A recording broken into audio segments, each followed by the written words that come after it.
Thank you for being here this evening and welcome to Writers Cafe. My name is Mrs. Smith and some of these students are from the Creative Writing Innovate course here at JP2. Some of the students wrote some of these pieces in classes. Some are part of the Literary Guild, and I would like to thank those members of the Literary Guild who put this together this evening. Katie Beth, Abby, Ayana, and Braden, who needs to be added to the list.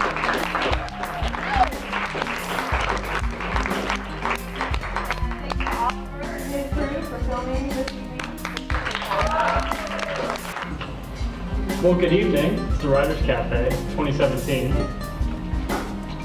One could reasonably deduce it's been a year since the last Writers Cafe. They would be right. I remember it clearly. It was a lot of fun. This week has sort of turned into a celebration here at the school of our talented students, my classmates. We had a talent show on Tuesday, so I think it's really cool that we're carrying that on tonight at the Writers Cafe, and we're going to be hearing a lot of cool pieces. The sun shines quietly through the window. A world goes on outside without much thought. Nonetheless beautiful, the breeze still blows, the clouds still crawl, but all the trees don't trot. A masterpiece in a quiet moment. It seems as if art is at every turn. Words can make a heart sing and a soul spin, but actions can make your nose bleed and eyes burn. You order this artisan drink, you're holding in your hand not an extraordinary wonder, crafted with the finest of processes. You were holding a layer of espresso over hot, cold milk. The only thing fancy about either of these drinks is their names. Sure, throw some caramel in there and enjoy the weak attempt of a drizzle on top of your foam. But that won't mask the fact that you just paid about 75 cents more for your drink to be even more basic than it already was. I feel like a shadow, standing next to you, admiring the way you make yourself so big. It's like you're magnetic. It's like you shine. Yet shadows, shadows swirling round forever, evermore. Silence, silence, screaming out in the words we spoke before. Shadows, shadows all around, we've forgotten that we made. All of them we see about, and the scorn we show always. Fight, we say aloud, in the gaze we gave away. Darkness, darkness pouring out from the wounds we gave today. Always, always black surroundings, the movements we all make.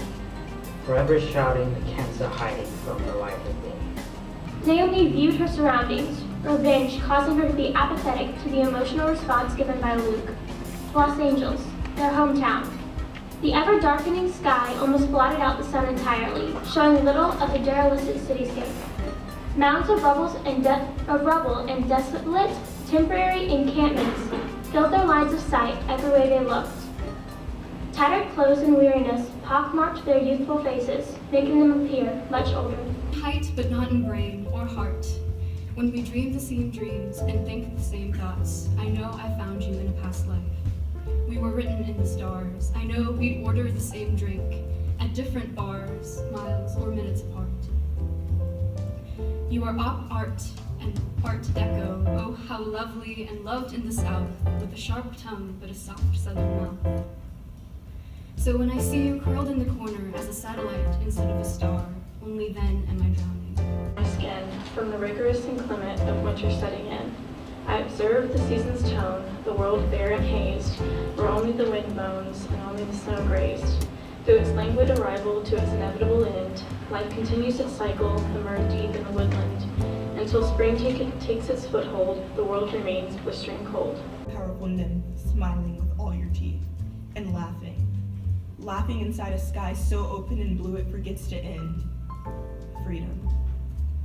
A woven wreath of wildflowers clinging to the mass of trees swaying in the wind. The best thing about a story is you can make happiness the end. My eyes glisten with desire when I see the men in romantic movies. It gives me hope that guys will be selfless like Jack Dawson in Titanic, that they will want to sweep me off my feet as Johnny did with Dirty Dancing, and seduce me like John Cusack out my window in his Danny Zuko leather jacket. I dream of big proclamations of love in a dim-lit Italian restaurant as we share a single strand of spaghetti. So all year, I wait for Cupid's birthday, because I believe in the magic of Valentine's Day. Dream deeply, but not with death, for the mind may wake sleepily and overslept.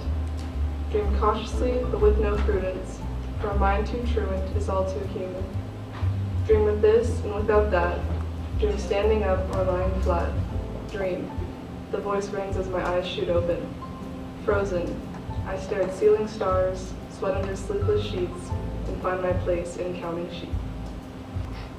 They came with the moon and left with the sun, and were as loyal as the passing of the clock on the wall.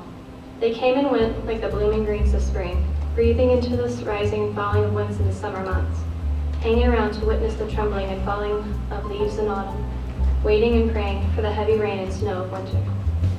The ruckus was in full swing when the clock struck 12 and she appeared, sneaking to the doorway of the place.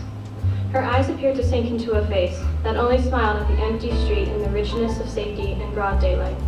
Her clothes housed rips and tears everywhere. No one ever wondered who made them, but where they ended and how much they cost. There was a time when words rolled over like waves washing over sand, all the while protecting a secret. There was a time when a heart stood still and hidden eyes looked towards a hidden corner, only to discover what a shadow truly was, not to hide and definitely not to deceive. There was a time when hearing and listening meant the same thing, when arms and hands could wrap around a body without intention. There was a time when 2 months wasn't a justification. Now, a word can be as deadly as a disease, festering under a layer of apathy and aloofness. A heart can hurt for no other reason than a desire for pain. Eyes deceive themselves constantly, just to feel protected for a short time. And a justification to leave is more reasonable than one to remain. It took 2 years to figure out that waves won't stop washing away answers that are just on the tip of my tongue. It took 1 year to discover eyes aren't windows. They have voices that tell slanted truths I have no control over. It took 2 months to realize there would be a time, and then there wouldn't. And a solution could be found in my absence.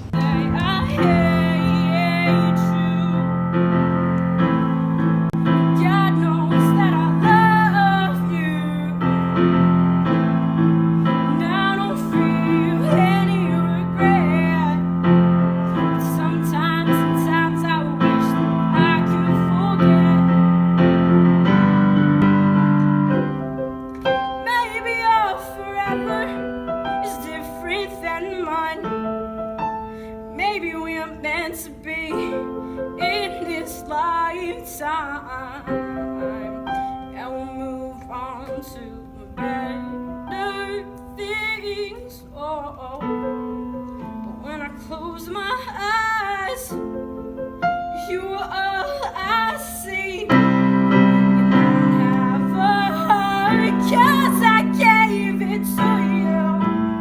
And if I had the choice to restart, it doesn't matter what I choose. No, all I know, oh, I'm gonna need amnesia to forget about you.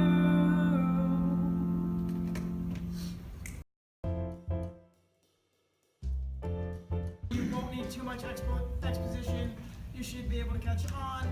And so we present Hooligans, based on the book Hooligans in Russian Time by Stephen Andolfo. That makes much more sense. Hey guys, I think I have something here. What is it, Sweeps? Well, we can travel within the next 24 hours. Great.